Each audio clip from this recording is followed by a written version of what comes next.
ಎಲ್ಲರಿಗೂ ನಮಸ್ಕಾರ. ನಮ್ಮ ಕನ್ನಡ ಕಿಚನ್ಗೆ ಸ್ವಾಗತ. ಇವತ್ತಿನ ಸ್ಪೆಷಲ್ ಮಂಗಳೂರು ಸ್ಟೈಲ್ನ ಉಪ್ಗರಿ, ಇಲ್ಲಾಂದರೆ ಬಾಳೆಕಾಯಿ ಕಡಲೆ ಡ್ರೈ ಅಂತಾರೆ.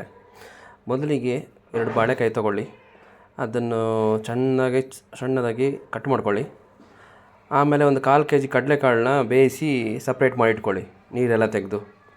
ನಂತರ ಒಂದು ಬಾಣಲೆ ತೊಗೊಳ್ಳಿ, ಬಾಣಲೆಗೆ ಒಂದು 5 ಪೀಸ್ ಬೆಳ್ಳುಳ್ಳಿ ಹಾಕಿ, 1-2 ಒಣಮೆಣಸಿನ್ಕಾಯಿ ತೊಗೊಳ್ಳಿ ಒಗ್ಗರಣೆಗೆ. ಇದು ಕರಿಬೇವು ಸ್ವಲ್ಪ ಹಾಕಿ, ಮತ್ತು ಉದ್ದಿನಬೇಳೆ ಒಂದು ಅರ್ಧ ಸ್ಪೂನ್ ಹಾಕಿ, ಸ್ವಲ್ಪ ಸಾಸಿವೆ ಒಂದು ಸ್ಪೂನ್ ಹಾಕಿ, ಟೀ ಸ್ಪೂನ್.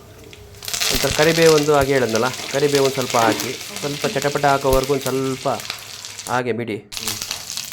ಅದಾದಮೇಲೆ 2 ಆನಿಯನ್ನು ಕಟ್ ಮಾಡಿರೋದು 2 ಆನಿಯನ್ ಹಾಕಿ ಸ್ವಲ್ಪ ಫ್ರೈ ಮಾಡಿ ಬ್ರೌನ್ ಬರೋವರೆಗೂ. ಆಮೇಲೆ ರುಚಿಗೆ ತಕ್ಕಷ್ಟು ಉಪ್ಪನ್ನು ಹಾಕಿ. ಅದಾದ ನಂತರ ಕಟ್ ಮಾಡಿರೋ ಬಾಳೆಕಾಯಿನ ಸ್ವಲ್ಪ ಹಾಕಿ ಚೆನ್ನಾಗಿ ಸ್ವಲ್ಪ ನೀರು ಹಾಕಿ ಸ್ವಲ್ಪ ಚೆನ್ನಾಗಿ ಬೇಯಿಸಿದ ಮೇಲೆ ನಂತರ ಕಡಲೆಕಾಳು ಬೇಯಿಸಿರೋದನ್ನು ಹಾಕಿ ಸ್ವಲ್ಪ ಬಾಡಿಸಿ, ನಂತರ ತೆಂಗಿನಕಾಯಿ ತುರಿಯನ್ನು ಮೇಲುಗಡೆ ಹಾಕಿದ್ಮೇಲೆ ನಮ್ಮ ಮಂಗಳೂರು ಸ್ಟೈಲ್ ಉಪ್ಗರಿ ರೆಡಿ. ಪ್ಲೀಸ್ ಟ್ರೈ ಮಾಡಿ. ಇಷ್ಟವಾದಲ್ಲಿ ಪ್ಲೀಸ್ ಲೈಕ್ ಆ್ಯಂಡ್ ಸಬ್ಸ್ಕ್ರೈಬ್ ಮಾಡಿ. ಬಾಯ್ ಬಾಯ್.